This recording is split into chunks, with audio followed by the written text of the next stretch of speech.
It's time to wake up with the Morning Boys on Worldwide Sports Radio Network. And here's your host, Ryan Hickey.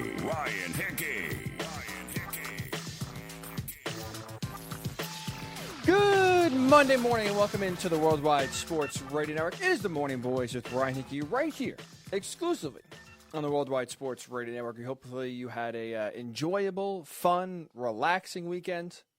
Got to go to the beach, got to enjoy the good weather, got to do whatever you wanted to do, obviously in a safe and socially distant manner. And we appreciate you starting your week right here with us on the Worldwide Sports Radio Network. If you're a first-time listener, welcome. We appreciate having you in, and hopefully we can keep you here for at least the next 2 hours as we are here till 11 a.m. on the East Coast with, unfortunately, a lot to get into. Usually, obviously, it's always good when there's a lot of sports news going on. It always makes the show. It makes, honestly, my job a lot easier. You know, there's more to react to.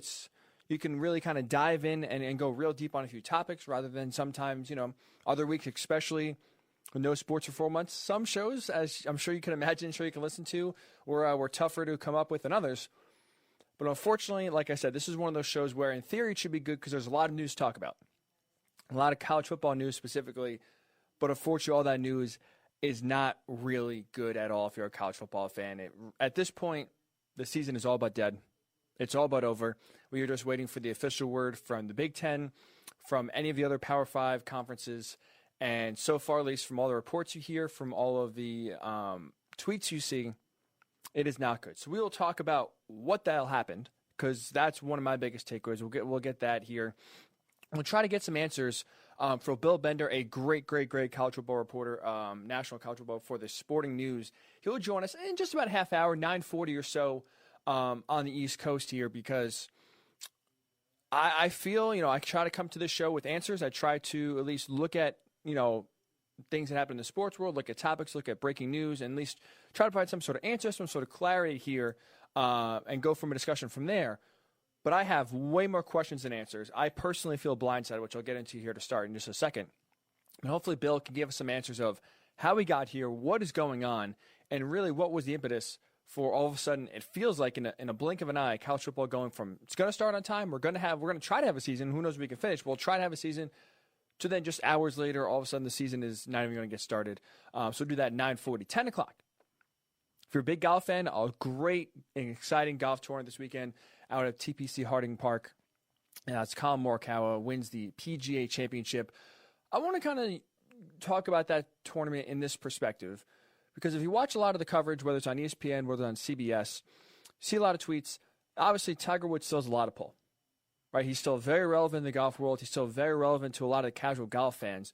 But really, he had a nice showing on Thursday. He was in the mix after the first day of the tournament. But other than that, Friday, Saturday, Sunday, he really was in the morning groups. He was out, he was out there early, done early, and really was off the relevancy meter in terms of trying to contend for a championship. I'm curious, in your mind, if you're a casual golf fan, does golf still need Tiger Woods, anymore? Does he have to be good for golf to continue to grow their game, to expand their reach to new audiences, and kind of captivate you, the viewer? Does Tiger Woods still have to be good in order for you to watch golf? We'll discuss that at the top of the second hour, 10 o'clock Eastern. 2020 Apocalypse is back. We already have one Final Four, or one championship slot filled with the 3-seed Sarah Troncalli beating in overtime the number 2 seed Cody Eno. So she is in the championship. We will find out who she'll be facing later on today at 10:20. The number 1 seed Joe Pidell, the lawyer himself, very, very busy these last few weeks working on a moot court debate team. He has been very successful at that, but we'll see if he's in tune with the news, as he will take on the 5 seed Lauren Clark at 10:20 Eastern, with the winner going to the championship round with the crown of 2020 or Apocalypse awaiting them, or a chance to at least crown themselves 2020 Apocalypse. And I want to finish the show with a little bone to pick with certain media personalities in sports, and look at it from the angle of, if you're doing your job, especially as a reporter, that doesn't mean you're rooting for your own job to fail. I'll finish the show, kind of get something off my chest, because I've seen it a bunch now these last few weeks and months, and it's driven me crazy to the point where I really want to just bring it up and address it and kind of get it off my chest. So we'll finish the show with that at 10:40 Eastern. But like I said, once we signed off on Thursday's show, did not think we would be talking anything near what we're going to talk about here a lot in this first hour. And that question is, and that discussion is, essentially, what the hell happened to the college football season? Because personally, from yours truly, I am shocked that essentially we've gone from starting the season, releasing the schedule, practices starting, to now all of a sudden we're not going to have a season. We're not going to try. The season's over. It's dead. Maybe we'll get spring, maybe not. But college football in the fall is all but over. So, at least to me, this feels like it's come out of nowhere. And I'll say this, at least, obviously we've had a lot of tough shows. Right? We've kind of restarted the Morning Boys with myself here, I think right around March, right when the pandemic first started. So we've been on it basically since the beginning. I've had little sports to talk about for the most part. So I feel like, at least personally, maybe I'm wrong. If I am wrong, please let me know. Facebook, World Art Sports Network, Twitter, WWSRN_radio, WWSRN_radio. Tweet me, write on Facebook, comment if you think I am wrong in this thought that I'm about to put out here, or this assertion I'm about to put out here. But I personally feel the way we've handled the show the last 4 months is that we've looked at the coronavirus, I think, realistically, and its impact on sports, I should say. Right? I think, there's no hiding or there's no trying to deny the fact that college football especially was going to be the hardest sport to resume during the pandemic. I don't think the strategy, at least for myself, was kind of bury your head in the sand, pretend the virus isn't going on, and just hope it goes away by the time college football starts. I don't think we've kind of been fear-mongers or, being almost too overly dramatic or too overly, I guess dramatic is the right word, too overly dramatic in terms of the impact of coronavirus. Sports cannot resume, freaking out over one test. I feel like for the most part, and again, this is a personal assertion here, that I feel like we've handled it for the most part in a realistic manner. Sports want to resume. Positive tests are going to happen. You got to do the best you can to keep players safe, keep coaches safe, and keep everyone at least safe. So I feel like in at least addressing and recognizing the coronavirus is a real thing. The pandemic is a real thing. It's serious. You can't, it's not something to just sneeze at, or it's not something to just kind of lock yourself in your room for the last 4 months and just kind of not even see the sunlight. But with that said, so I feel like we've been on top of it, right? We've discussed in previous shows the challenges college football has to face.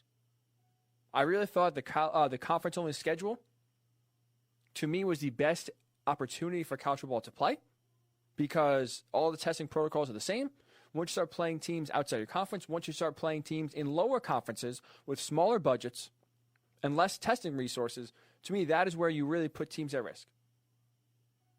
If you have teams like Alabama, like Clemson playing Chattanooga, or, a Division III school or Division 1A school, yeah, their resources aren't going to be the same at an Alabama, at a Clemson. Can't test as regularly. So I really thought, at least for college football to have a chance, I liked the conference-only schedule. And I think, or at least I thought, I should say, that while July was bad, right? July coming off of July 4th, going to middle of July and end of July, we had outbreaks on campuses all around the country.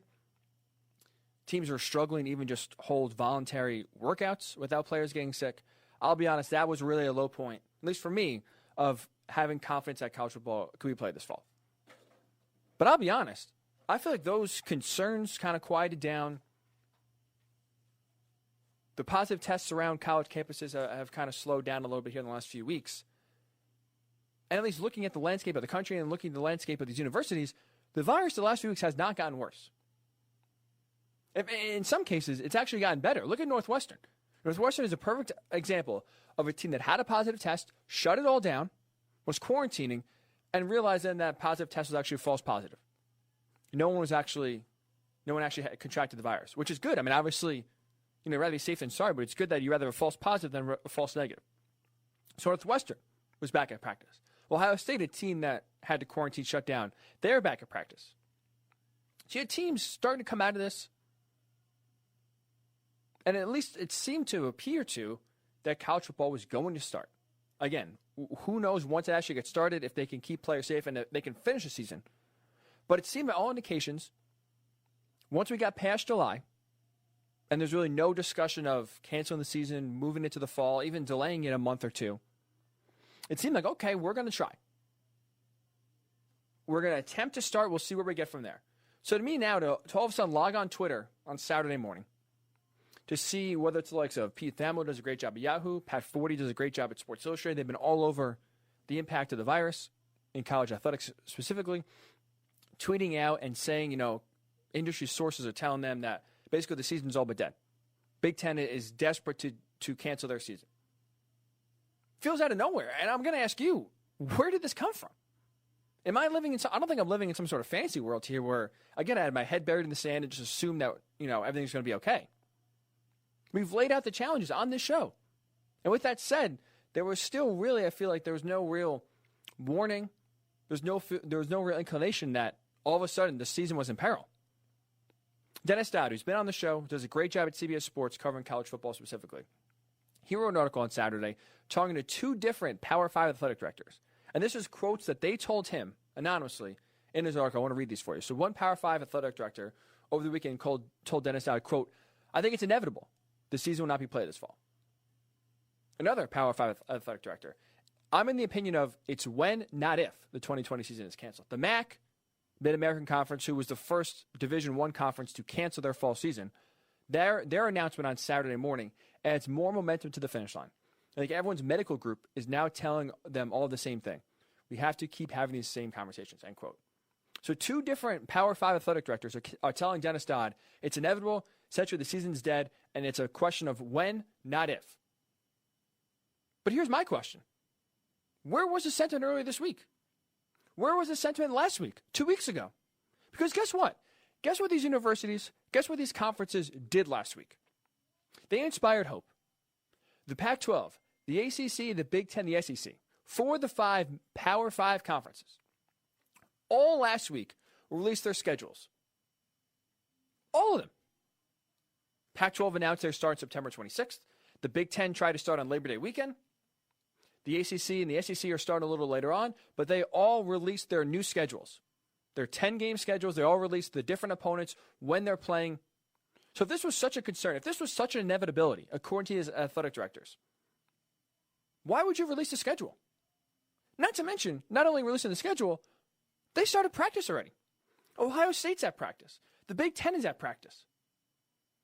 How are you starting practice and training camp for a season that is supposed to, if you're Ohio State, and if you're anyone in the Big Ten, starting in less than a month? It's August 10th. Ohio State's playing September 3rd. A lot of the other teams are playing September 5th on Labor Day weekend. How are you starting practice if you have this sentiment, if you have this belief that the season is going to be canceled and it's inevitable that the season is going to be canceled? How? If you are that concerned, if you are that dead set and you had that much conviction that there's no season going to be had this fall, you wouldn't put out the schedule. You wouldn't even allow teams to continue to work out, let alone practice. What are you doing? And now, if you've been on Twitter, especially recently within the last few hours, you've seen a lot of players come out and voice their opinion of they want to play. So here's another question I have.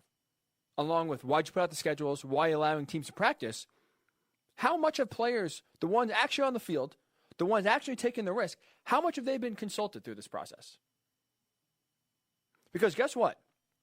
Just 2 weeks ago, when we talked about the Pac-12 players uniting together and putting out their list of demands, it seems like their main concern, forget the revenue, forget the NIL for a second, forget the money aspect, a lot of their concerns, a lot of their demands were centered around protocols for keeping them safe during the pandemic.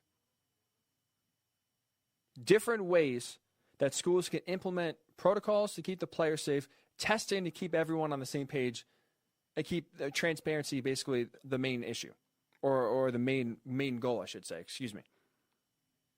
So now, that's my question. The players are actually taking the risk. Were they consulted at all? Because similar to what the NFL did, we saw the NFL players all tweeting in hashtags they want to play. Major League Baseball tweeted that when and where, when they wanted to play, when they were having their labor negotiations. Football players are doing the same thing. Hashtag I want to play. We want to play. We are united. And now last night, led by Trevor Lawrence, it seems like the players started some sort of a de facto players union. So if they want to play, if they've been given the option to opt out if they don't feel safe, right, which we've seen plenty of players, including prominent players, take that option. So if the players want to play, you give them the option to opt out. What is holding up a fall season? I don't understand. And what I really don't understand is this enlightenment, is this falling in love with aspect of spring football. Because according to the reports you hear, according to the reporters that are especially tied into the Big Ten, the new Big Ten commissioner, Kevin Warren, is a big fan, a big proponent of spring football. Now, I've talked about it on the show. We've talked about it weeks ago. Would a spring football season be a good idea? And I'll be honest. I'm going to backtrack here. I thought about it. Pete Thamel wrote some great articles about advocating for spring football. I really did think, you know what, maybe this is a viable option. But the more I think about it, now we're that this close, you think about the real challenges. And when you hear athletic directors like Penn State Sandy Barbour saying spring is a last resort, thought about it more, you did some more research, you understand why it's a last resort. It really is going to be very difficult to pull off a spring season. No guarantee the virus will be any better in February, March than it is right now. No guarantee the vaccine will be created, let alone be effective. You're going to have a significantly shorter season. Significantly. And we have 10 games. I thought that was pretty legitimate. Who knows? You could have 6 games, let alone all the players that would leave. So you go to the draft and try to keep their draft stock high. Not to mention playing two seasons in a calendar year. So I'll be honest. Hearing this news over the weekend, especially on Saturday, and now seeing the players trying their hardest to revive the season, but constantly seeing reports that the season is basically dead on arrival. We're just waiting now for official word. I am blown away. I am shocked, flabbergasted, floored. Because I'll be honest, I didn't see this coming. Thought we had our ear to the ground. I thought we'd been doing a good job of monitoring the situation. And even myself, I am floored and shocked that we have come to this conclusion on August 10th. I'm not sure what happened to delaying the season. Remember, we had all these different ideas. We had Brett McMurphy on, who was one of the first reporters to discuss the different options college football had, including delaying it until October, constantly putting the season back, maybe even putting half the season in the fall, half the season in the spring. And now it feels like college football and their university presidents and their athletic directors and the commissioners of the different conferences are all just bypassing all those different ideas they threw out there in March and April and just going right to canceling the season. Which I think if they cancel this fall season, I don't think a spring season is going to work and come to light, which means we will be without college football for a full calendar year. From 2019 to 2021. It's going to be a long, long time without, to me, personally, the greatest sport that there is in this country. So I'm curious, what are your emotions? Because at least for me, again, I was taken back, shocked, very, very disappointed, very depressed. So I'd love to get just your emotions because, again, I don't know about yourself. For me, I was definitely shocked by this decision. I didn't see it coming. I feel blindsided. And should they try to have a college football season this fall? I'm 100% on that side. I think they should absolutely try. Again, who knows if it's even possible? Who knows if the NFL can even get a season off? To me, seeing the players wanting to play, looking that spring is not really, to me at least, a real option, I think they should try. If they try, it doesn't work out, okay. What are you going to do? We're in a pandemic. The virus wins as usual. At least we tried. At least you tried. To basically just punt and basically almost pull the rug out from everyone and having these emergency meetings and making these decisions so swiftly, and it feels, again, out of nowhere. It really stings. It really hurts. So I'm curious your thoughts. Should they even try to have a college football season this fall? Should we try to push through and play and see what happens? Try to punt to the spring? Wait till 2021? And what are your emotions? Because I know for me, I am depressed, I am sad, and definitely confused for sure. So we'll get your thoughts, whether it's Worldwide Sports Radio Network on Facebook, WWSRN_radio on Twitter. And when we come back, there is one report, one tweet I saw that gave me pause and made me think. Is there a bigger issue than just the coronavirus that is motivating university presidents, because they're really the ones in charge, that is motivating university presidents to cancel the college football season? I'll tell you what that one aspect is. Again, greater concern to university presidents of the coronavirus and a possible, potentially the reason why college football will not be played this fall. Tell you what it is in the Morning Boys. Ryan Hickey return right here on the Worldwide Sports Radio Network. You're listening to the Worldwide Sports Radio Network. It's time to wake up with the Morning Boys on Worldwide Sports Radio Network. And here's your host, Ryan Hickey. Ryan Hickey.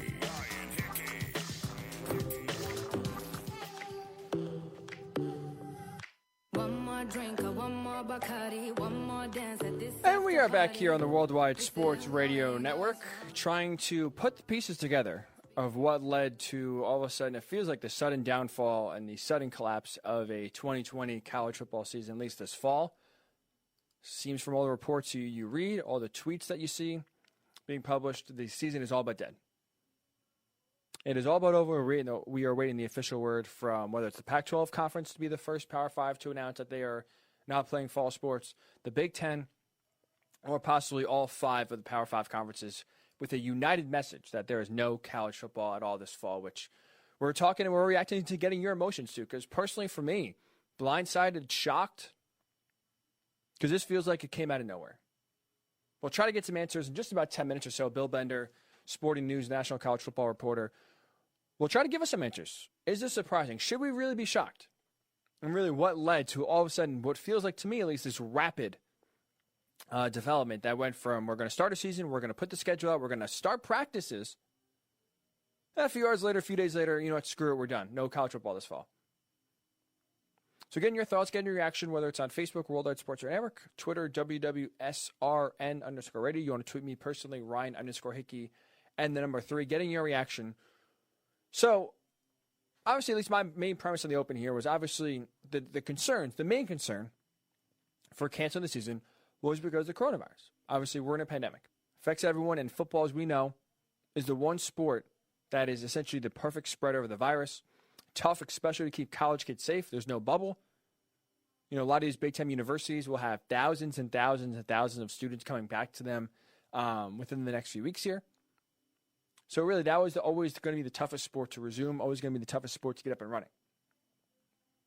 And okay, fine. Like I said, I'm still very, very hurt. It stings to hear the news that there's no college football this fall. But, it is a virus. It is a pandemic. Fine. I'll have to get over it. I'll have to suck it up. But there's one aspect that was also being floated out on Twitter this weekend that I think if this is the reason, if there is one concern that university presidents are worried about that's more than the coronavirus, if this is truly the real reason why all of a sudden college football is in peril, it's unacceptable. It's disgusting. And I'll tell you what it is. So Matt Hayes, he's a senior college football reporter for Bleacher Report. When he floated this out there on Saturday afternoon, after a lot of the Twitter buzz, after a lot of the discussion has been, all of a sudden university presidents now are concerned about the virus. They are concerned that they can't keep their players safe. They are going to be held liable. And because of that, they don't want to pursue and continue and try to have a college football season this fall. Matt Hayes received a text from a Power 5 athletic director. And I want to read you this tweet that he put out and read you the text. Because I'll tell you, if this is true, the reason, this is going to be really bad. And I'm not talking about, really bad for the future of college sports. I'm talking about really bad from the reaction, the blowback these universities are going to get. So this is what a Power 5 athletic director texted Matt Hayes. He said, quote, "You and your colleagues are chasing the wrong story. The virus alone is enough to stop the season. But presidents are terrified of players organizing. It's a paradigm shift to change amateur sports. You potentially lose one season with the virus. You lose an entire framework of your mission statement with players organizing. They need time to figure out how to attack it." So the coronavirus, yes, can stop the season dead in its tracks. Yes, it is enough to put the fear of God in university presidents to really look out and be concerned about the health of their players out on the field. But put the coronavirus aside. Put the health concerns aside. The bigger concern, at least what a Power 5 AD told Matt Hayes, and you think this Power 5 AD is in the know. He's someone who's had discussions, who's close with his university president. He's saying the bigger concern for university presidents, the ones ultimately that are going to make the call on a season or not, their bigger concern, they are terrified of players organizing. They are terrified of players coming together. and finally trying to change the landscape and get rid of this dopey, phony amateur sports tag that hangs over these athletes that prevents them from getting the proper revenue they deserve. Think about that. Because for years and centuries, these schools have made tons and tons of money, hand over fist, on free labor, essentially. They are so frightened of players actually getting what they deserve, of getting equal rights to literally anyone else in this country. Because what other job do you bring in a ton of revenue? Do you do your job, help your company be successful, and you see 0 cents of it? You don't see a dime of it. Who works for free? So because college universities have gotten so used to this living of free labor, bringing in or at least tens of millions of dollars year after year after year, now they don't want to pay for it. Now they said, you know what?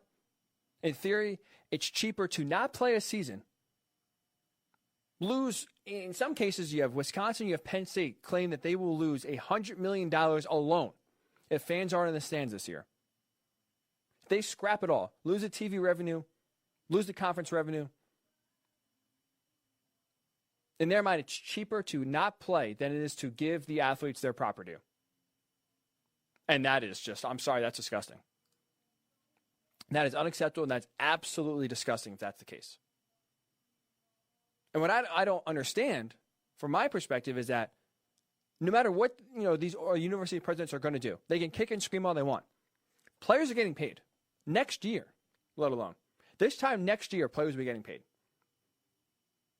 Because states have taken it into their own hands, have enacted laws that say you cannot penalize and you cannot prevent students from getting money based on their own name, image, and likeness. So if a company wants to sponsor a player, they have the right to do so. That player has the right to take the money and advocate and sponsor and do whatever a spokesman for that company does. Just like everybody else in this country. If you're great at science and NASA wants to sponsor you and pay you to do some sort of project while you're a student in college, guess what? Guess what schools don't say? No, you can't do that. If anything, they laud that. They brag about that. Oh, one of our students is working for NASA. They're getting paid to work on this project. Oh, one of our students is great in the medical field. They're working on this experimental drug to help everyone with depression or help everyone with cancer. Athletics is the only venture in this entire country, no matter what line of work you're in, where anyone who wants to make money off just being themselves can't do so. Can't do so. If you're Johnny Manziel, when he was exploding at Texas A&M, if someone wants to pay you for an autograph, you can't do it. If someone wants to, a local deli wants to say, hey, the official deli of Johnny Manziel, he goes here. You profit off of just being yourself, being a celebrity in your local town. Can't do it. And now we may not have college football because these university presidents, these schools are so scared that the money's going to be leaving their pockets and going into the pockets of the players that actually deserve the money. They said, screw it, we're not playing this year. We need time to figure this out. We need time to squash this. But this is what I don't get. It's coming anyway. July 2021, these players are getting paid. Because once the first state, I forget, I apologize, I think it's Florida, is the first state where their bill has passed, and it's going to law July 2021. And once the first state happens, these other states are not going to get left behind. Because guess what? If Florida currently is the only school for 2 or 3 years where players can actually make money, guess where a lot of players are going to go to school in? And a lot of these other conferences, a lot of these other schools aren't losing money, aren't losing recruits because they can't give the players the same rights and opportunities that schools in Florida can. So it's coming. Name, image, and likeness is coming this time next year, whether you like it or not, if you're a university president. So what are you kicking and screaming about? Do you know how hard it is to get agreement on political sides by both sides? Democrats, Republicans, left, right? It's impossible. Anything, right? The color of the sky, no one can agree upon. But guess what everyone agrees upon in these political realms? College athletes getting paid. Because guess what? These bills that have been proposed in these different states have passed unanimously, have gone through like that. Because everyone agrees and realizes the absurdity that free labor with these, especially with college football, it is. That they aren't allowed to make money off their own name, image, and likeness. So if there's one issue that everyone agrees upon, and that's players should be able to profit off themselves, and the only ones kicking and screaming, the only ones pushing back are these schools and the university presidents, guess what? I truly believe that while the coronavirus concerns are real, they are there, and they are serious. I believe what this Power 5 athletic director told Matt Hayes. I believe that the real reason is that they don't want these players to get more power. They don't want to pay the players. And essentially, if they have a college football season this year, they are admitting amateur status is not real. Amateur status is a fraud. Because for years and years and years, they said these are just athletes. These are just students, that play football. Sure, they happen to be great. They happen to bring in hundreds of millions of dollars for the university. But they are just students first that happen to play football. But now if you play in a pandemic, now if you play because the money depends on it, all of a sudden, the amateur status that, students just wanted to play goes out the window. They are treated differently. Everyone knows it already. No one wants to admit it. No one wants to say the silent part out loud. And in doing so, university presidents are willing to tank the season if it means not admitting that players are essentially professionals, that players deserve rights, deserve payments, and are willing to take college football away this fall in order to hold on to that for one more year. So I'd love to get your thoughts on that. If you believe that, if that angers you even more, because for me, it fires me up. This is frustrating for sure. We'll try to get some answers. Next, we'll have Bill Bender, Sporting News, National College Football reporter. We'll try to give us some sort of answers. Maybe it's the coronavirus concerns. Maybe it's the unionization concerns. We'll get Bill's thoughts when the Morning Boys Ryan Hickey return right here on the Worldwide Sports Radio Network. It's the Worldwide Sports Radio Network. It's time to wake up with the Morning Boys on Worldwide Sports Radio Network. And here's your host, Ryan Hickey. And we're back here on the Worldwide Sports Radio Network, dedicating the whole entire first hour to trying to put the pieces together, come to a conclusion of basically how we go from the schedule getting released in a lot of different Power 5 conferences. Practice is actually starting in the Big Ten, to then days later, and even in some cases hours later, the college football season in peril. Essentially, according to some sources, that the season being canceled is inevitable at this point. And we try to put those pieces together, try to answer those questions with the great Bill Bender, Sporting News, National College Football reporter. Follow Bill and all his great information on Twitter at BillBender92. We welcome in Bill. Bill, how are you this morning? I'm doing well. I don't want to say well, but like everybody else, it's that just empty feeling that you know what's coming and you're just kind of waiting on it to happen. And then especially for somebody who went to a Mid-American Conference school and has followed Big Ten football his whole life, it hurts, man. I'm really hurting right now, so you need to cheer me up a little bit at least. Well, Bill, I'll be honest. I don't know if I can do that because I'll be honest, unless you can tell us that this is, a miracle is going to happen in the next few hours here, that the Big Ten is actually going to change course. We might have to. We'll try. How about this? We'll try to cheer each other up. Maybe we'll do a team effort. Hopefully, by the end of this interview, we can both feel a little better. But I'm with you. I am very down. I'll be honest. This is honestly one of the worst days of 2020 for me personally, as a huge college football fan. To hear that the season essentially is in peril. So I'll ask you. Essentially, as you said, you went to Ohio University. I believe that's correct. Yep. All right. So obviously, you're right there with the MAC. They're the first FBS conference to cancel their season. And then right in the heart of Big Ten country, we hear that the Big Ten is the first and really has a lot of momentum to cancel the season. So I'll be honest, we started the show with this. So I was just asking, does anyone else feel blindsided by this? Because personally, that's how I felt. That was my first reaction, was to kind of feel shocked, feel blindsided by this news, because I didn't really see it coming. Did you see something that's happening within, the last few hours, or are you equally shocked?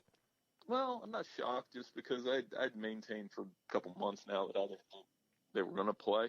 But this, like you said, they released the schedule last week. The one thing that jumped out about the schedule was I thought the Big Ten built itself some time because even though they had it starting on September 3rd, I think most schedules, you start that.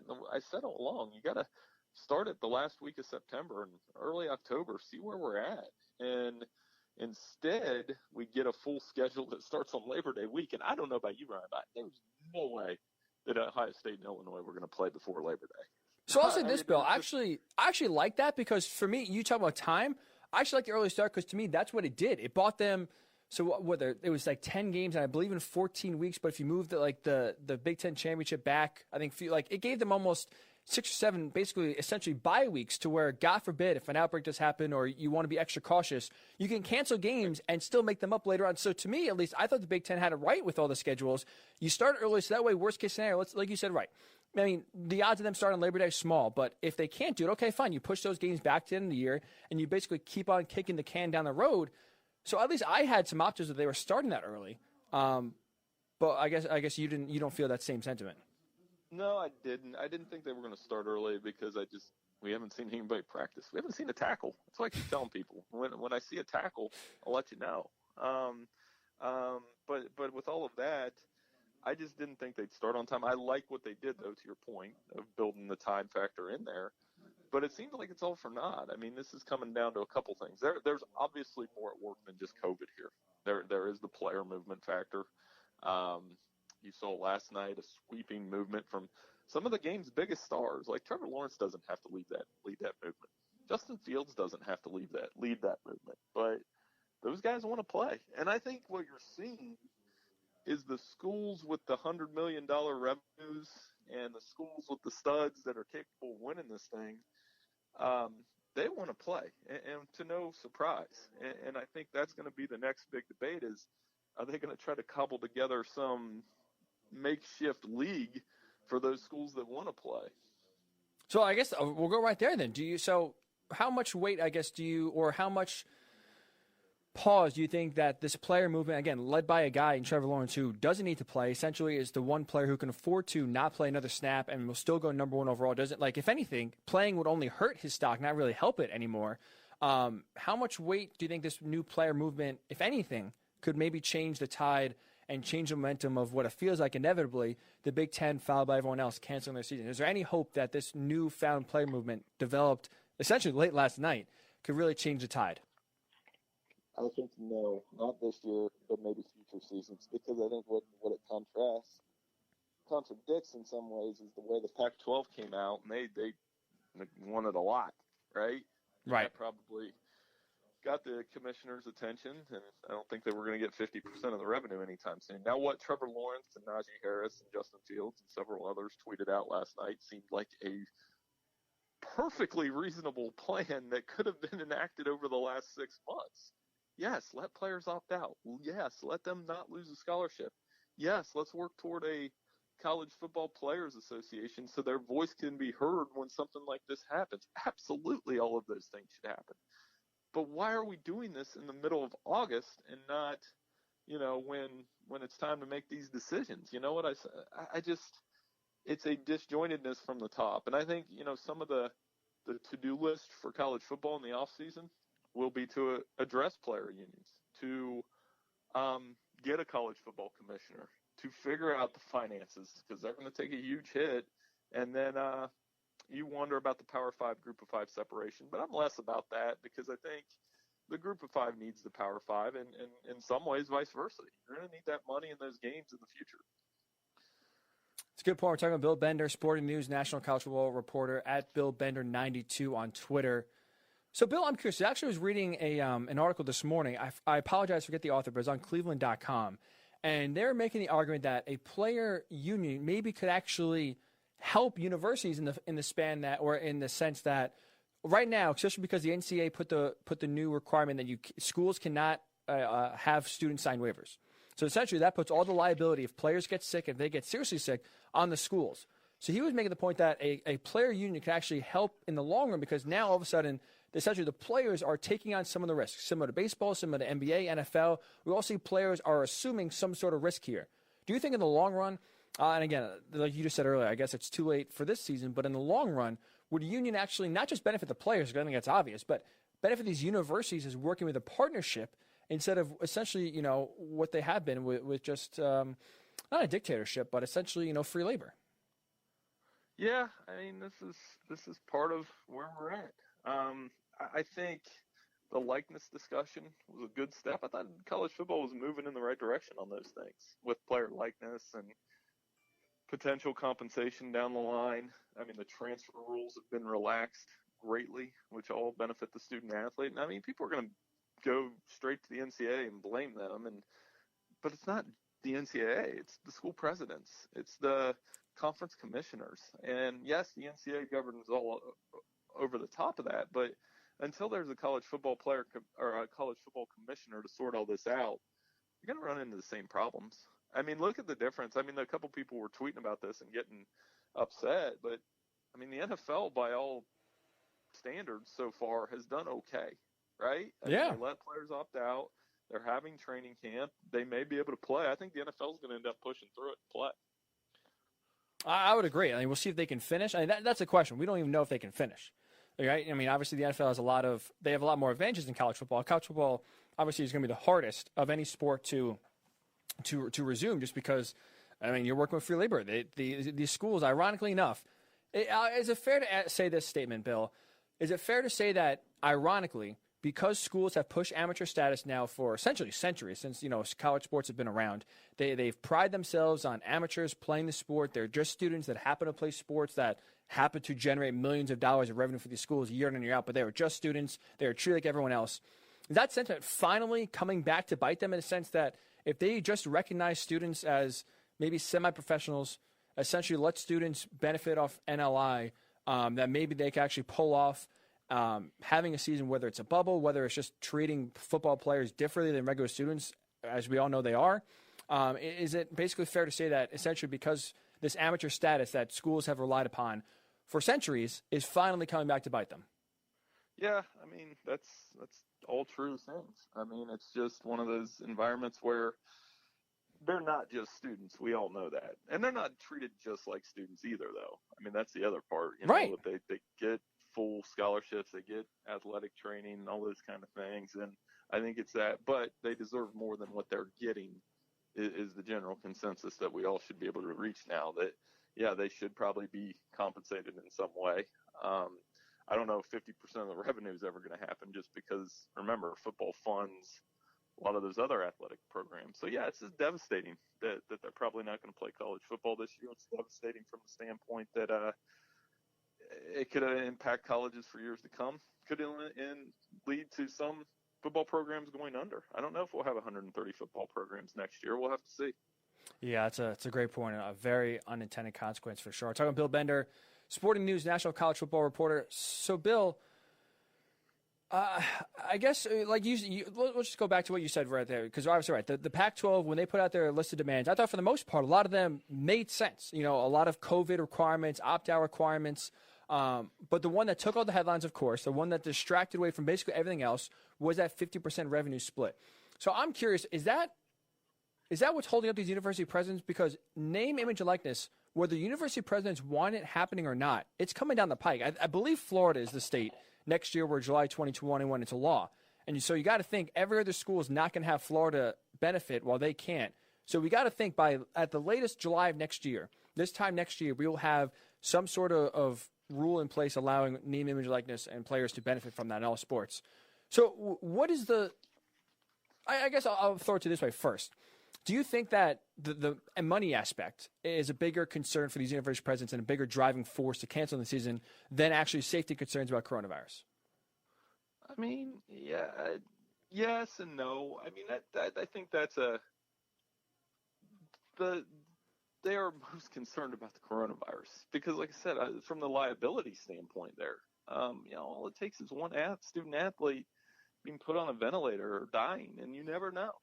And I think that is a big part of it. Now, like I said, underneath that, yes, the money, the player unionization, the impact on the university from a financial standpoint, all of those things are at work. But I still think, at the end of the day, college football was at the mercy of a once-in-a-100-year pandemic, and the testing protocols were never really unified. That was another problem along the way. Mm-hmm. And, I mean, you got to face another reality here that's really ugly. Is this still might be around next year, and unless there's a vaccine, and I hate to put it that bluntly, unless there's a vaccine that works, this COVID may be around next year. You just don't know. I mean, if you would have asked me this question in March, I would have said, yeah, it's so far away, we don't have to worry about it. But I mean, it's been going on this long. It is what it is. Right. So I guess in my aspect is I guess believe the sentiment that I think the money is the bigger aspect and players' rights and unifying it is almost a bigger concern. Because I'll put it this way, at least, and I'll see if you agree. I'll ask you this: what changed between basically middle of July, right, when there was some real serious concerns? There's outbreaks at schools happening. The South especially was really running rampant with coronavirus. I think middle of July was probably the lowest point before this, to where we had optimism that college football could start. But we got past it. It slowed down. You see even schools like, Northwestern have false positives and come back. Ohio State, which was hit hard, is practicing. But now all of a sudden it feels like, out of nowhere, they're just like, we're done. This is over. Is it like, so I guess my question is, like, nothing happened COVID-wise to kind of spur this change. Would you agree with that, I guess? I mean, nothing happened in terms of the numbers didn't go down enough. I mean, there was still okay. I mean, that's kind of, it didn't go down. I mean, we're still dealing with, I mean, not quarantine levels, but yeah, the cases, it's not like COVID numbers have gone dramatically down, at least here in Ohio. I mean, I know in Ohio, PA, and Michigan, the numbers are still what they are. I guess that's what, but to your point, yeah, I mean, nothing really changed from last week to this week or a month ago. I just think that the plan, I don't think the plan was ever to try to play college football if they were dragging their feet that much. I mean, I think they kept kicking the can, so to speak. You've seen that article written a few times, and by the time it came to make a decision, I mean, there are some people that think making a decision now is too early, but this is the same. We kind of knew middle of August some tough decisions were going to be made. So I guess I disagree with that sentiment a little bit, because okay. I mean, this is kind of where we're at. You got to have a decision one way or the other. Right. So I'll ask you this then. Big Ten, ACC, and SEC specifically put out their schedules last week. Ohio State, a team right in your backyard, started practicing. And the Big Ten started practicing. Like you said, they have games in less than a month. Why start practice? Why put the schedules out if they were essentially this fatalistic? If you listen to what athletic directors are saying now in different, reporters in different stories, are basically saying it's inevitable, the season's going to be canceled. If they feel it's so inevitable, why release a schedule? Why start practice? Yeah, that's a good question. I mean, and I figured the schedules were going to come out just so we had something to plan around. And again, that late September start seemed like the best way to do it. But again, they weren't on the same page. Five conferences, 5 different pages. 5 conferences still not on the same page right now. Yeah. And that's another big issue with the sport. And again, the commissioner could have solved that. Yet when you have 5 different messages not working together, this is the end result. So it's not surprising to me in a lot of ways. I guess I'm mad and upset like everybody else, but surprised isn't an emotion I'm feeling. Yeah, that's fair. I guess maybe to me, like I said, I saw those schedule releases. I saw practice starting it as almost like a glimmer of hope that they're going to start, and we'll see what can happen. But I guess maybe that is personally why I feel like it's more surprised and more shocked maybe than others, especially it sounds like yourself, just because they did give you all these sort of different reasons to look optimistically that a season could start, and we'll see what happens, but at least it will start. We are talking with Bill Bender here of Sporting News. So, Bill, I ask 2 more questions for you. How much, if any, do you think were the players consulted whether to play or not to play? Obviously not much. Between the Pac-12, I guess they were roped in a little bit, but in the Big Ten I think Kevin Warren's very progressive, and he's going to continue to involve players. But, I mean, their message is all over the place too. I mean, I understand the opt-outs totally, but when you form a union, you have to be organized, and it sounds like they're in the fledgling process of that happening. But when Trevor Lawrence and Justin Fields step out and say that, that's a good thing for the future, but that's going to require a lot more organization before they even get close to some of those long-term goals that they're seeking. I'll finish up with this, Bill, because you just said on Kevin Warren, you brought it up as a progressive commissioner taking over for the Big Ten. It sounds like he is a big proponent of spring football. I'm curious because I've gone back and forth, and now I think I've settled on the opinion that I don't really see spring football as a feasible option. Is a spring football season even worth it in your mind? No. I think you just gear up for next year. I mean, I think you could do a 6 or 7 game thing that just doesn't feel the same. Mm-hmm. And guys, the NFL's not going to wait. They'll take the players that are going to go to the NFL and get ready for the NFL will go do that. So I think it'll just feel watered down in a lot of ways and just not the same. And if you're going to cancel now, I think the best option is to do everything to lock it down so that you can actually have a full season next year and not face kind of what college basketball is going to be facing here in a couple months as well. Yeah, I mean, oh man, this college sports, like I said, if anything, this pandemic has highlighted just the inefficiency at best, and to put it really nicely, the inefficiency that it basically runs through the entire organization when you have almost essentially 130 schools working on their own. Like you said, I mean, the 5 major conferences can't even agree on anything. Big Ten's announcing conference-only schedules, then everyone else is shocked. Now we have, the Big Ten trying to cancel their season, and everyone else sounds like they're trying. I guess I'll ask you this, Bill. I apologize. One last question. I meant to ask this, and it just popped in my head. From all these reports, what are we waiting on now? It sounds like the Big Ten is gearing up to cancel the season. I'm just seeing now on Twitter that apparently Dan Patrick, according to his sources, the Big Ten voted 12-2 to postpone the season, with Nebraska and Iowa the only 2 that voted to play. So it sounds like the season for the Big Ten is going to be canceled. What are we waiting on? What's the wait? Well, I mean, you got to make it official. And I mean, everybody jumps the gun on reporting anyway. So, I mean, yeah, there's sources leaking all over the place. But until when it's official, it's official. And I would anticipate Big Ten and Pac-12 go first, and then the next 3 will hold out and try to get something going. But the dominoes are going to fall at some point. I don't know if you can legitimize a college football season with 2 leagues playing. And that's where we're at. And it's an unfortunate scenario, but this is what happens when people don't work together. So, again, I mean, yeah, hurt and all those kind of things. But if you're asking me if I'm surprised, no, I'm really not. Just because, I mean, when this started with the scheduling process when they weren't working together there, or the COVID guidelines when they weren't working together there, why would they work together in terms of trying to save the season? And that's kind of where we're at. Just amazing. 5 months, Bill. You think football is the one sport that had the biggest benefit of time. 5 months couldn't figure it out, and now here we are. I'll ask you this, Bill. Do you feel any better? Because I'll be honest, I don't. No, it didn't help. And I got to jump into an editorial meeting here where I'm not going to feel any better talking about it there. Oh. But, but thanks for having me on. I mean, I know it is what it is, and like I said, and we'll get through it, and hopefully you and I can get together down the line and talk about some real football. Yes, fingers crossed. Hopefully sooner rather than later. Bill, we appreciate you coming on. I'm sorry we couldn't make each other cheer or happy at least, but hopefully, like I said, fingers crossed, sooner rather than later we'll be talking some football. Really do appreciate you coming on, and just sad day for everyone. All right, thank you. Thanks, Bill. The great Bill Bender, Sporting News college football reporter, lays it out. I mean, he said it. He wasn't surprised. More, I was definitely more surprised than him. That the season is basically at the point where it is now of not happening. But, I mean, he basically hinted out, like, listen, the writing's on the wall. No one could get it. No one could agree. The challenges were massive, and essentially no one tried to face them head on. And now here we are with a college football-less fall coming up. Great. 2020 continues to be the best. All right. So we'll transition from college football, talk about some golf. Let's talk optimistically here. Having some sort of, because I got to cheer myself up. This has been a very depressing first hour, cannot lie. Golf, a great PGA championship. It just happened and concluded last night with Colin Morikawa winning his first major tournament. Does golf need Tiger Woods to be relevant? We'll get your thoughts on the Morning Boys Ryan Hickey return right here on the Worldwide Sports Radio Network.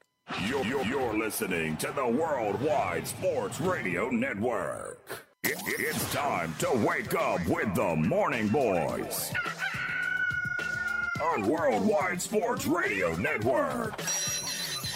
And here's your host, Ryan Hickey.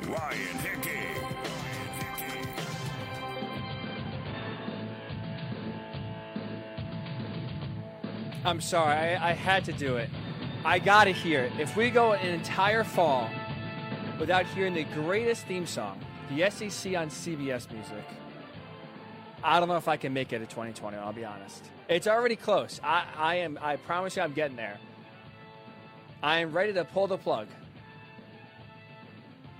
Oh, drink it in if you're a college football fan. This is cathartic, at least for me. I hope it is for you. To at least hear it once in 2020. Oh, man. We brought Bill Bender on to give us some answers. We both try to cheer each other up. Those answers, let's say, did not bring joy to either of us as we sit and face the reality that college football in the fall is essentially over. It is over. It is over. It is done. It is dead. In the words of Michael Scott, it's over. We are screwed. And that is the perfect way I feel like you can describe this college football season being dead. But I will say this. I've been talking to I'll say a source. I do have one industry college football source, and he's been talking to a few of his own sources. And I guess the reception to a spring season by a lot of different people of power in different conferences the reception is actually better than I would expect personally. I asked Bill Bender, he thought a spring season wasn't even worth it. I would agree. I think at this point, pack it up. Let's get to 2021 in the fall. Don't even try a spring season. It'd be 5-6 games at the most. It's with who knows how many players would opt out. But one person I know, again, a very respected industry source, is saying that, again, more and more conferences are receptive now that the fall is essentially dead. More receptive, and they at least have talked to even some people of power have talked to teams that players are more open to play in the spring. So we'll see what happens if a spring season is possible, it's feasible. We'll see what rosters look like, if there's even enough players that want to play. Because think about this, not only, would you have probably way more players opt out if there's a spring season to get ready for the NFL draft. Think about this. You would also have players opting out because now, if you're a prominent player, let's say you're not draft eligible. Let's say you're a sophomore, you had a great freshman year, a great sophomore year, and you're really coming to your own. This is going to be the year that really catapults you to maybe a first-round draft pick. Why would you play 2 seasons, essentially just months apart? You play a fall season, let's say maybe March to April or a March to May, a few-month break, and then play again in the fall and September. So you have players opt out just because they rather just get ready and gear up for the fall. Not want to play 5, 6, 7 games, just get their body ready to gear up for a fall 2021 season and try to, put their best foot forward there, try to be as healthy and in their best shape for that. So we'll see. I don't believe a spring season is feasible. We get your thoughts. Do you think a spring season is possible? Is it necessary for college football? And what are your reaction? What is your reaction now that you hear the college football season is essentially dead? I am one of depression. I am one of shock. I do feel personally blindsided, but I'd love to get your thoughts. Worldwide Sports Network on Facebook, WWSRN_radio on Twitter, or if you want to me, Ryan_Hickey and the number 3. I want to ask you this question. Actually, I'll save Tiger Woods for the end. I don't have a lot of time here. I'll save Tiger Woods and does golf need Tiger Woods for 10:40. I will say this, keeping on the college football theme. There is one aspect that has driven me insane, up a wall on social media that has happened not just this week, but in weeks past leading up to this point. And that is people in the media.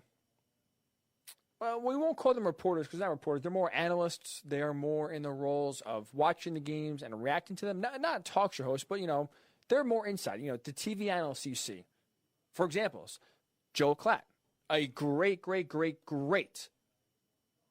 football analyst for Fox. Kyle Brandt, great on the NFL Network. On the Good Morning Football Show, Kyle Brandt, Joe Klatt, and plenty of others have media shamed, have Twitter shamed, and it's actually tried to blame sports reporters doing their jobs, which are, if you are a reporter, you report the facts. That is your goal. There's no opinion, there's no conjecture. What you do is you report the facts. And if you're a college football reporter, really, I'll lump this in all sports. If you are a sports reporter, you would not be doing your job. You're doing your audience a disservice if you are looking at the coronavirus in a realistic perspective and writing and talking to people about the virus's impact on playing the sport. And this weekend, of course, it's happened a lot, but I don't know why this one really set me off. But Joe Cloud over the weekend tweeted that basically he's excited to see that the players are finally pushing back. The media has been pushing negativity. The media has been really trying to take down the season, and now he's excited to see players put back. I'll read you the exact tweet right here because it is so disingenuous. It is so absurd to have this line of thinking, and it's partly the reason why we are where we are. It is part of the reason why we are in this country where we cannot get a handle on the virus. We still are basically spinning our wheels and are still way behind the rest of the world. This is Joe Klatt's tweet from the other day. Many in the college football media have worked hard to push panic and fear. Seeing many prominent players push back tonight, good for them. Joel, I understand you want to have a college football season. I want to have a college football season. Bill Bender wants to have a college football season. College football reporters want to have a college football season. Reporting the facts, reporting the challenges that college football faces in the wake of a pandemic is doing your job. It's not rooting for your job to fail. It's living in reality. It's pointing at the facts.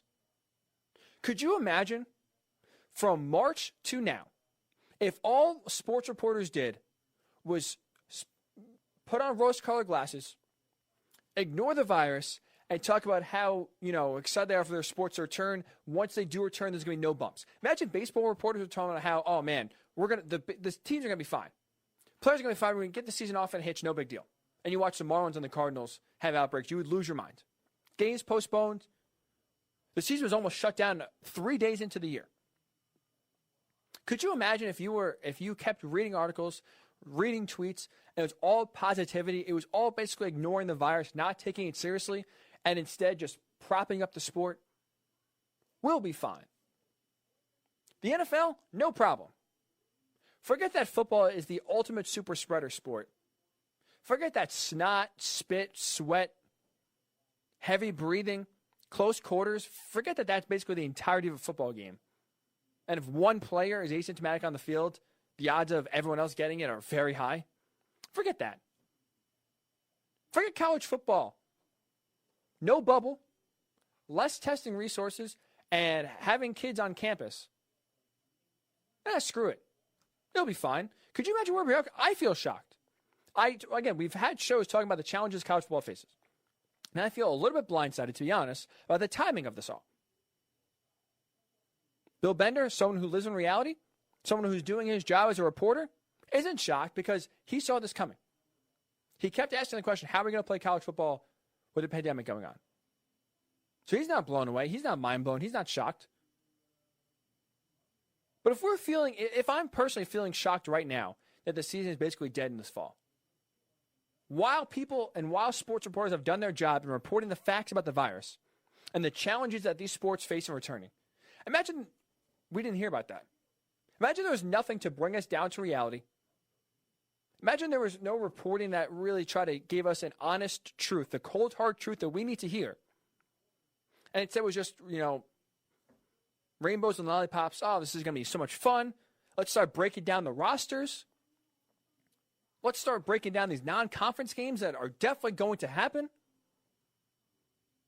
Imagine how heartbroken, how frustrated we would be. Because guess what everyone else would be saying? Guess what everybody else, me, you, any other viewer, and I'm sure guys like Joe Klatt, I'm sure guys like Kyle Brandt would be saying to those people who quote or believe that media, by doing their job, is rooting for the virus and is rooting for sports to fail. You know what they'd be saying right now? If for the last 5 months, all reporters were talking about was the positives of sports returning? Or the likelihood that sports will return without any issues? They'd be freaking out. Reporters aren't doing their job. We feel heartbroken because guess what? The media lied to us. The fake news media. We would feel led astray because for 5 months we didn't hear the truth. So props to those reporters, and there's a lot of them, thankfully, that reported on the facts, that laid out the realistic challenges that schools, that teams, that sports face in trying to play amidst a pandemic.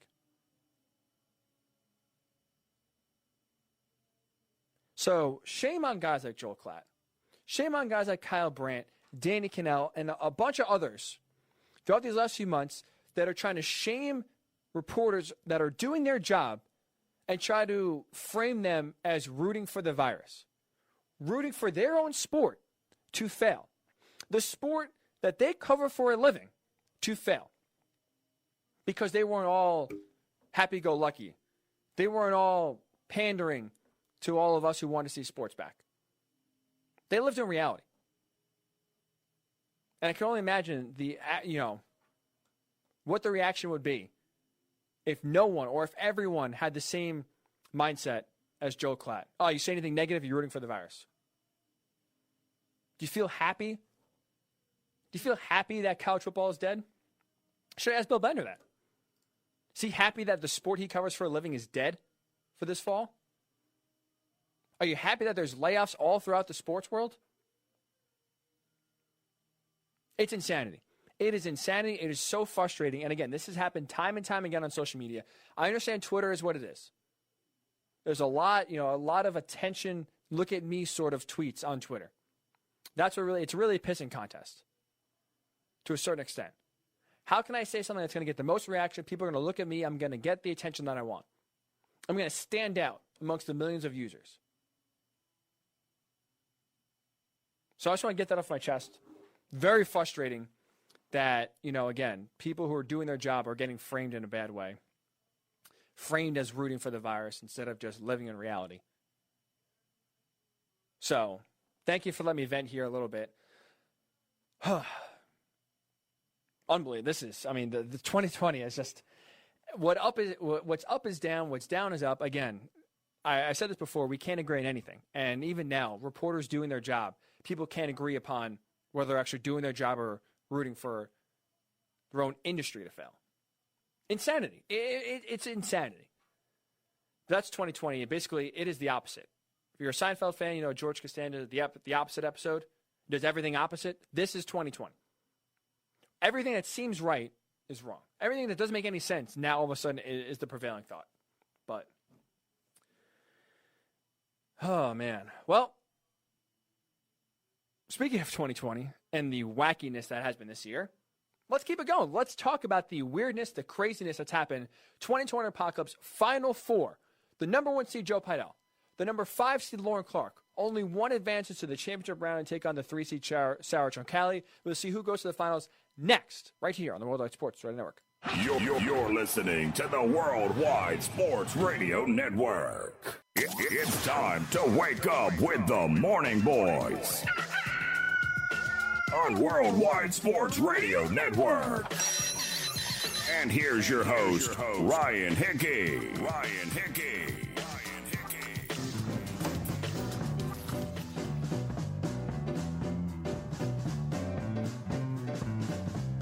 It is time. We've had a great 2020 Apocalypse postseason so far. Overtime, buzzer beaters, walk-off wins. And we have seen so far one person punch their ticket. That is the 3 seed, Sarah Troncalli. She is marching on to the finals. Try to claim the 2020 Apocalypse champion. We'll see who will face her in the championships. Number 1 versus number 5. We'll introduce the top seed. The number 1 man himself. By the way, the only person we've ever delayed 2020 Apocalypse for. We've had the show since it started. Since the first episode. We've had it every Monday and every Thursday that there's been a show. As you heard last week, there was no 2020 Apocalypse. This man moves mountains and he also moves a show. He is the number 1 seed. The great Joe Pidell. The moot court. About to be champion. Maybe 2020 Apocalypse champion. Joe, what is up? What's up, everyone? Thank you for pushing it back. You have a lot of pull. You're the only man, like I said. How does it feel? It comes with the 1 seed, It comes with the 1 seed now. We got to ask. We did push it back because of a big moot court. A lot of energy focused towards that. Do we have the finals yet? Or where are we in terms of, being number 1 in the country in debates? Nah, not number 1. Top 10. We got knocked out, but it was top 10, so that's good enough. Did you beat those jerks at Northwestern? No, sadly, they all took top 3. Oh, man. Yeah, Joe. Who it was like you listed some of the competitors on talking. It was Northwestern was in there. Was it Harvard? Yeah, Harvard, UPenn, all of them. But it's okay. The number one competition today is Lauren. Look at that. Forget Northwestern, Harvard, Law. Forget all of them. The biggest competition this man will face in the last few weeks is the 5 seed. We haven't had many Cinderellas, but we will call her Cinderella as the 5 seed. The only real upset we've had so far, it is Lauren Clark. We'll see if she can continue Cinderella and see if the shoe fits one more time. Lauren, what's up? Hi. What a great, I feel I'm blessed. I'm ahead of Harvard in competition. Wow. Yeah, how's your ego? Look at that. You are a bigger threat than Harvard Law, than UPenn Law, than Northwestern Law. Smart girl. Yeah, head is pretty big now. Can't lie. Yeah, mine's getting crushed. Yours is getting bigger. It's fine. Well, see, maybe this is a great strategy by Joe. Hype up Lauren, get overconfident, and then just pull the rug out from under her. We'll see which strategy pays off. So, as you guys have played, just like college football has done to all us fans, pull the rug out from under us, Joe is trying to do the same with Lauren. That is painful. It hurts because it's true. It's too soon for this guy. He's going to collapse. Yeah, it is too soon for sure. Oh, man. All right, so as we know, both of you are on the phone. You played before. We'll play at 5. Joe, since he's the top seed, will answer first. Number 1, then Lauren will go number 2, and we'll alternate number 5. We have overtime. I don't believe either of you have gone overtime yet. Is that correct? I did. I think I did. Oh, you're right. I apologize. Joe has. So Joe knows overtime. We'll see if Lauren gets there. Best score to 5 wins. We will go to overtime and see who will advance to the 2020 or Apocalypse Finals. Are you both ready to go? Always. Ready as we can be. All right, Joe. We will start with you. A Wisconsin man crashed his car into a motorcyclist and ended up killing the rider on purpose because he was white. 2020 or Apocalypse? 2020. Wow. All right. 2020 it is. He's going just like that. No explanation, no thought process. 2020. Lauren. Got to make Lauren think, Wow, look at the strategy is coming on in. I'm going to go Apocalypse because I haven't heard of this, but who knows? We have differing answers. So far, Joe Pidell, the 1 seed is correct. He is correct. This is unfortunately a real story. A man who he is of Hispanic heritage was very upset because I guess he has had a lot of racist gestures, remarks made his way, and in order to get revenge, he saw a white motorcyclist and just decided, I'm just going to hit him on purpose, and ended up killing him and didn't hide the fact either. He admitted it to the cops. So sad reality, but unfortunately, because it is 2020, it is reality. So Joe Pidell, yeah. It's a wacky year. Pidell, the 1 seed, up 1-0. Lauren, you will go first for number 2. Are you ready? Yeah. A trucking company has developed a way to put already built houses on wheels so homeowners who want to travel but are afraid to stay in hotels for fears of COVID-19 can bring their house with them on vacation and stay inside their own house wherever they end up going on vacation. Is this a real partnership? Is this a real venture? 2020? Or is this just Apocalypse?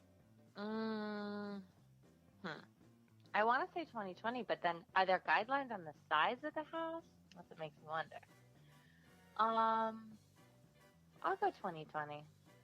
All right. Not with confidence, but you are saying it's real. A trucking company has built and developed a system. Take houses out of the ground, put them on trucks, wherever they want to go on vacation. You're going there to stay. No, I'm going Apocalypse. What? Wrong. You're changing? Just like that? Yeah. Is that your... All right, so is Apocalypse okay, your... I'm going Apocalypse. Final answer? Yeah. Okay. Apocalypse's final answer. Joe, you heard Lauren flip-flop. Which side of the fence are you on? I'm gonna... You see, I was with her. There has to be like a size limit or something like that, but I'm gonna go with Apocalypse as well. That's where I was leaning, so we'll go with it. Trust in the gut, confidence, conviction.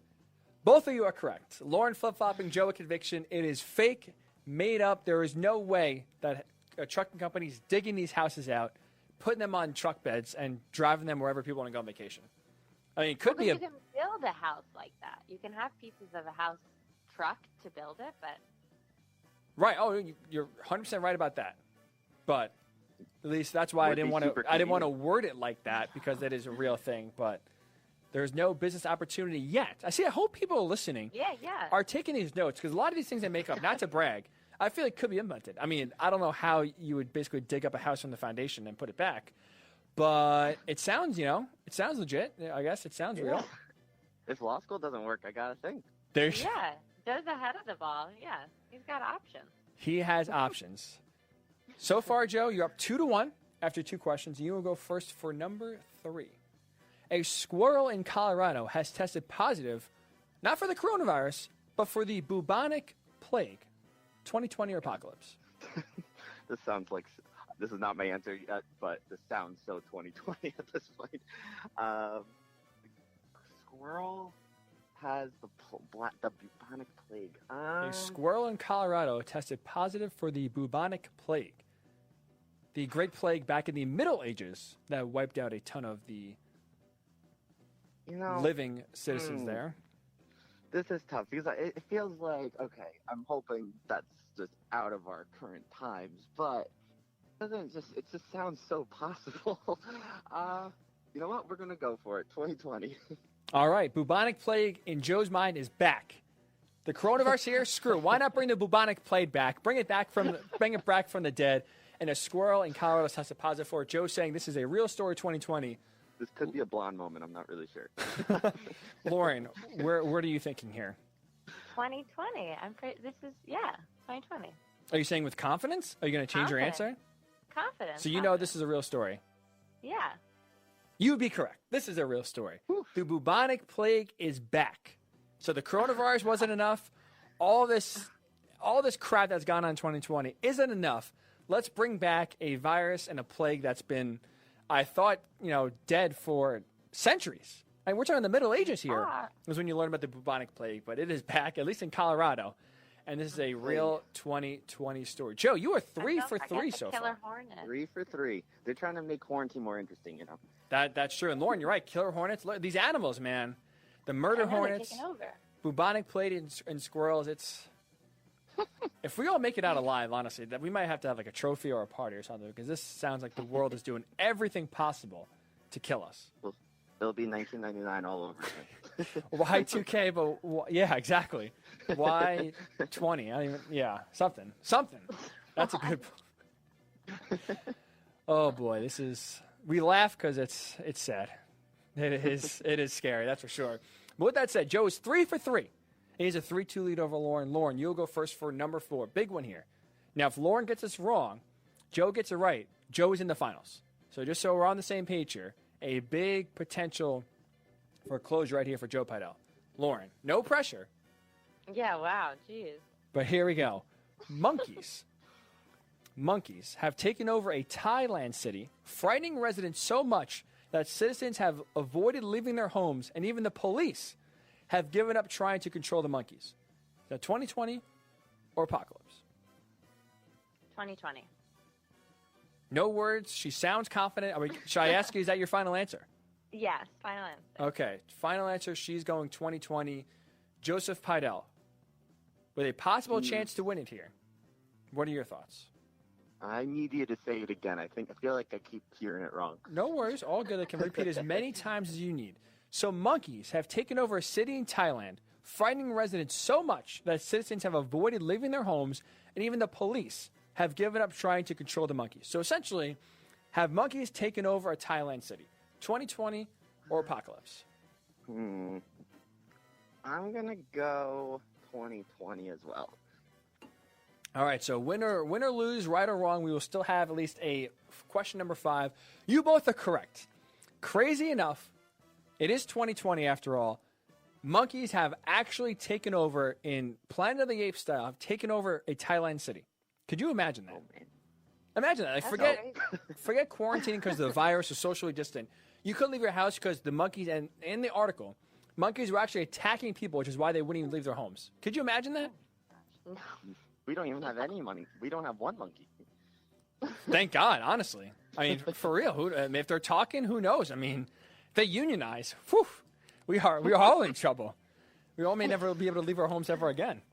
Pro-union, Pro-union, except when it comes to monkeys, because they may honestly take over the world, and At least for one city in Thailand, these poor residents can't even, they are getting run down and taken over by primates. So Joe is 4 for 4. Lauren's 3 out of 4. So Joe's a 4-3 lead. He will go first.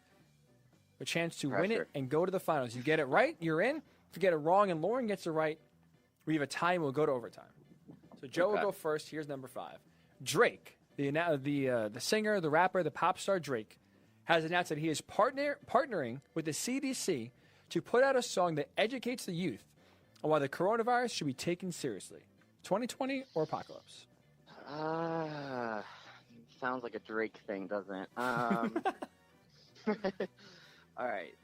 So Drake's partnering with the CDC? Yes, to essentially create a song that educates the youth on why coronavirus should be taken seriously. Wearing masks, washing hands, socially distant. And he'll somehow, put some beats, put some lines in there, and make it appealing for the kids, Oh, this is a tough one. I'm going to say apocalypse. All right, Joe is going apocalypse. This is fake. Lauren, what are your thoughts? I want to say 2020 because I feel like in the age of TikTok, the age of these youths, they're, I think I'm going 2020. You're going, this is a real story. Joe's going the apocalypse. If Joe's right, unfortunately, Lauren, for you, the game is over. If Joe is wrong, we will have overtime. Unfortunately for Lauren Clark, Joe Pidell is right. The number 1 seed advances. This is a fake, made-up, not real story. Drake is not partnering with the CDC. There is no coronavirus song that's coming out to educate those kids these days. No those Hotline kids. Bling. No Hotline. Featuring who's it? Robert Redford? Is he the CDC president or something like that? I think so. I think that's his name. Yeah, that or that's the name of an actor. Hold on, let me see. Robert Redford's definitely the actor. But Oh yeah, he is. Who is the CDC? I was imagining Drake on Sesame Street or something. I was like, there's no way. Who is it then? Robert Redfield. Ah, damn it. Robert Redfield. Okay, we were close. No, there's no Robert Redfield cameo in Drake's new single, that's for sure. So, Joe Pidell, congratulations, sir. The number 1 seed advances. You will take on the number 3 seed, Sarah Chonkali, winner, possible champion of 2020 Apocalypse. What is going through your mind? You focused on Lauren, and you got the job done. How does it feel? I just turned my attention away from those IVs, and focused on this big moment. Those IVs have nothing on the focus and attention that it takes to compete and win in 2020 Apocalypse. Lauren, I have good news for you. It's not all over. Third place still gets a prize. You'll take on the 2 seed Cody Enos if you so want to. Is that something that you're interested in? Okay. So anything for the money. And yeah, that sounds on brand. She is a gold digger. Unfortunately for you, Unfortunately for you, the sports is not really exactly the field where all that money is going to be ringing in. So I apologize. And Beth, I'll get out now.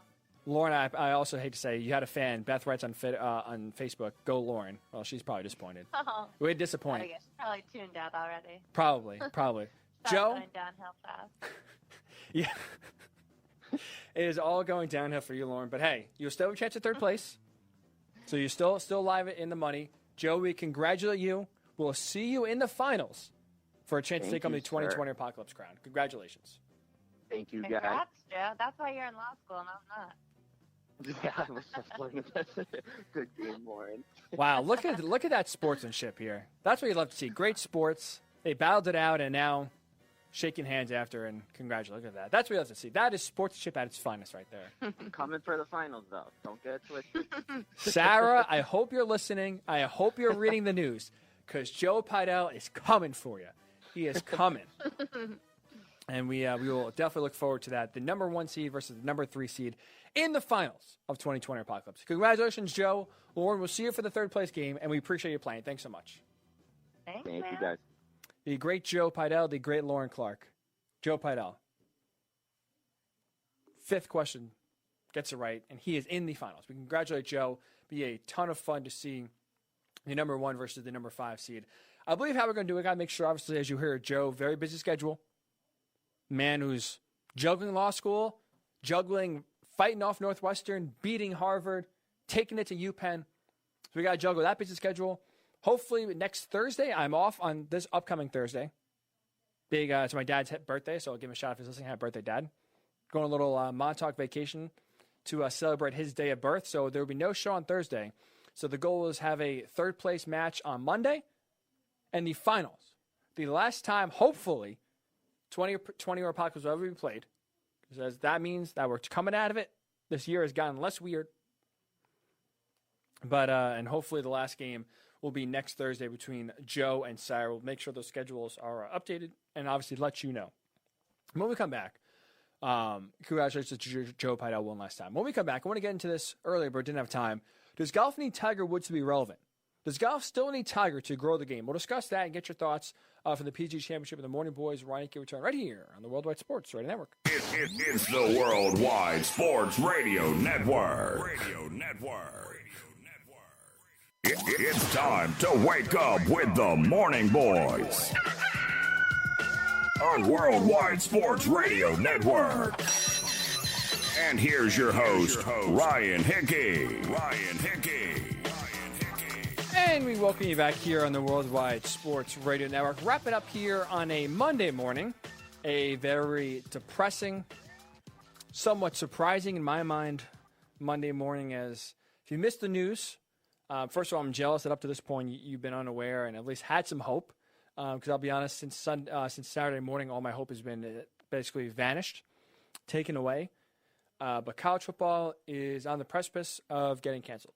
Big Ten, Pac-12 are both waiting for something. I don't really know what they're waiting for, but at least in their mind, college football is about to get canceled for this upcoming season. A real shame. Very sad for sure, but we will not, it seems, barring some sort of miracle. And I'm honestly not even sure what that miracle would be. If that miracle would be a coronavirus vaccine, if that miracle would be somehow players getting paid between now and tomorrow, I don't even know. But essentially, college football is all but dead. Took a lot of time. He had Bill Bender on to answer some questions.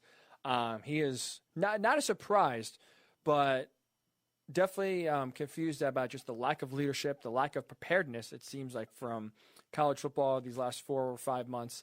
Plenty of time to get everything kind of situated, have a plan.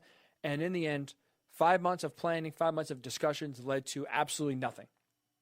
And we will, seems like, again, have no college football this fall. Any thoughts on that? If you're in for the first time, what's your emotions? Again, mine was shock, was sadness, frustration, to say the least, that we want to have, to me, the greatest sport in America.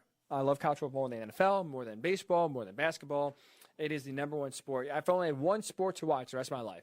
College football by far. So it's definitely, it's been a tough show for sure. Not a lot of fun. That's for sure. We'll see if a spring season happens. I'm not for it. I don't even think it's worth trying. Just wait till next fall. But we'll see the next step here from college leaders, from college administrators. But it seems, at least, the consensus is no college football this fall. So any thoughts? Again, Worldwide Sports Network on Facebook, WWSRN_radio on Twitter. Get your thoughts. I do want to finish here with some golf. The first major of the year, PGA Championship out in TPC Harding Park. So much fun to watch. A great, exciting finish. Colin Morikawa gets it done with one of the best drives we'll ever see, especially considering the circumstances, as he wins the PGA Championship. So I'm curious. Curious your thoughts, because for me, I'm a casual golf fan. I would say, I watch all the majors. I've definitely watched more golf these last few months than, especially some of these smaller tournaments than I normally would. So I would say, pretty average golf fan. Watch the majors, watch a lot of the playoff golf, but not someone who watches a lot of the smaller tournaments, especially some of these really small ones like that start in January and February, I'll be honest. I'm more of a summer golf fan and watch a lot more tournaments. So I'm curious because for me, I don't really need Tiger Woods to be relevant anymore to get into it. I was really into the PGA Championship. I was really into the finish yesterday, despite Tiger being nowhere near the leaderboard. He had a nice opening round on Thursday, but Friday, Saturday, Sunday was basically irrelevant. From the national coverage on ESPN and CBS, Tiger was either off the course or towards the end of the course. Essentially irrelevant. Now, they're, of course, still showing highlights, still working his name into the conversation. But essentially, for all intents and purposes, when it comes to winning, he was nowhere close. So I'm curious from you, the viewer, if you're a casual golf fan like myself, you watch the majors, you know some of the names, you'll watch on Sunday, nice lazy Sunday on the couch, you'll get into it. I'm curious your thoughts. Do you still need Tiger Woods to get into golf? Does Tiger need to be relevant in your mind to get into golf? Are you more likely to watch majors? Are you more likely to watch PGA, the Masters? If Tiger is near the leaderboard on Sunday, if he's in contention, or does that not matter? You want it, you want to watch because there's a lot of great young golfers. Because to me, as a casual golf fan, I don't need Tiger anymore. And I look at the landscape of golf, it's in a really good place right now. And it can, to me at least, continue to grow, continue to expand without the aid from Tiger Woods, without needing him to win another major or two, without needing him at the top of the leaderboard week in and week out. Even if he's not winning, if he's close, I don't need that to watch anymore. Because just going back to yesterday, Tiger was nowhere close. Not relevant at all. But it was one of the best and most exciting finishes you will see in a major championship. At one point last night, in the back nine, you had 7 golfers tied for the lead. 7. All with 5, 6, 7 holes to play. They're talking and they're already going through the scenarios of what a 7-way playoff would look like. Could you imagine? That would have been awesome. Not to mention, then you have one of the best drives we'll ever see in history from Colin Morikawa. Drives it just short of the pin from the tee box. Gets an eagle, breaks away from the pack, and wins his first major at 23. So when I look at golf, when I look at the exciting finish that we just had in the major, when I look at the youth and the talent that's coming up and right now bursting onto the scene, the future is extremely bright. There is way more than enough talent to sustain and grow the game of golf. Because Tiger, outside of the Masters, has essentially been irrelevant since he's really come back these last 2 years. Phil is fun, but Phil is fun. Phil is the fun uncle on the tour. You know, he gives you a laugh anytime he talks. He's a cool guy to be around. But when it comes to actually watching golf, he stinks. Let's be honest. Let's call it for what it is. He really doesn't have it anymore. But, you know, CBS brings on the broadcast. He's making sex jokes. He's sparring with Nick Faldo. It's fun. Phil Mickelson is the fun uncle. But when it comes to actually playing golf, he's not good. So he's not bringing in viewers. Again, Tiger not being anywhere near the leaderboard is not bringing in viewers. But see, that doesn't matter. Because the actual talent on the course, I think, at least for me, but that's why I'd love to get your thoughts, is enough to keep the game going. Is enough to grow the game. Because to me, when I look at the entire landscape of golf, golf is in the same exact position as the NBA, as the NFL, and as the NHL in this aspect.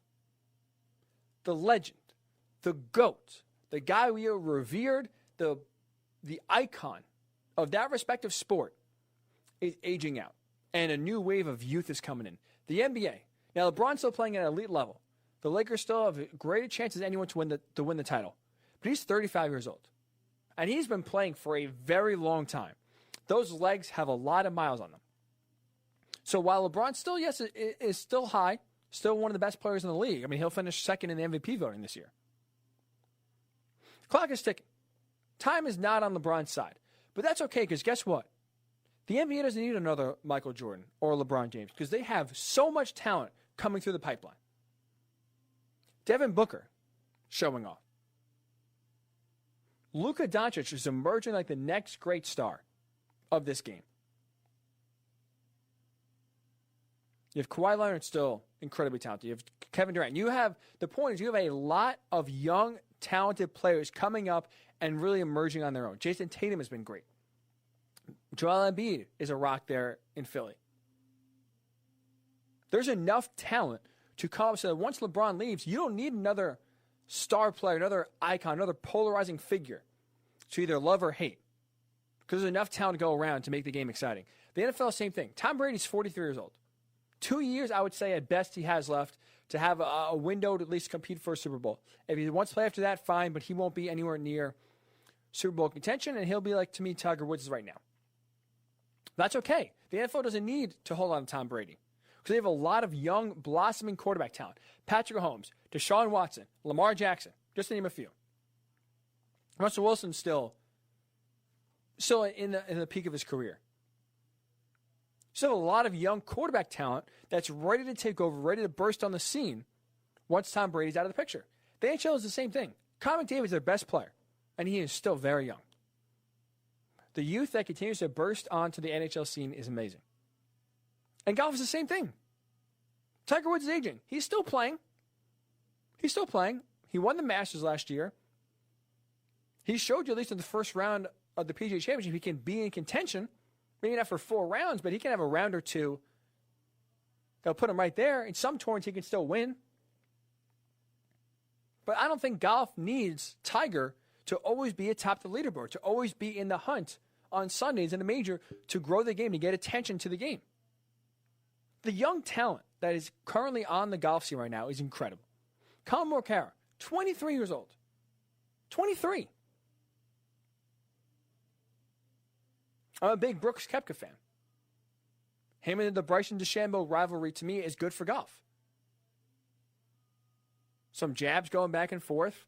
Bryson is a polarizing figure, to say the least. He's good. So he'll be, again, one of those guys that you'll see at the name, and either you'll root for him at the top or you root for him to fail.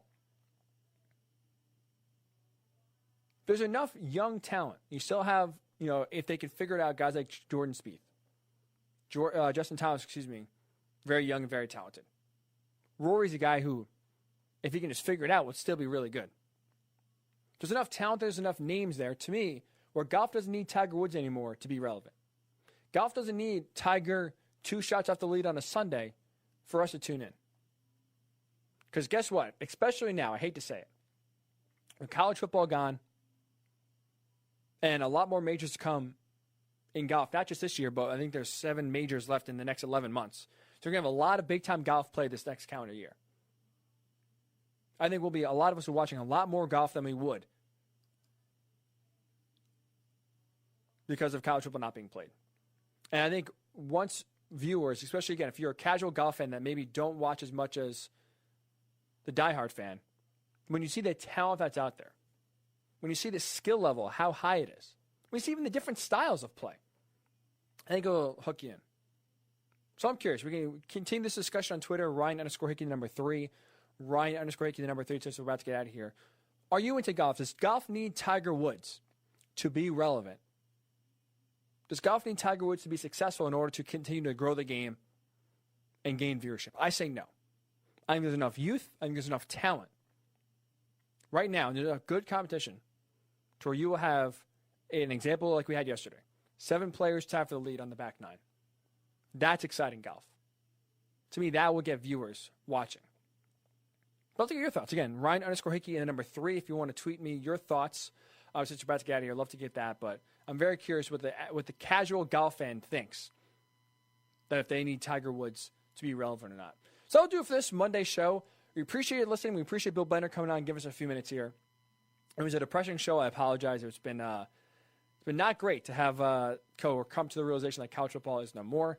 But we'll see what comes from here. We will not have a show on Thursday. Big birthday celebration for my dad. Again, I know he's listening, so we'll say it again. Happy birthday, Dad. I know he loves the attention, so we'll give you one last shout out there.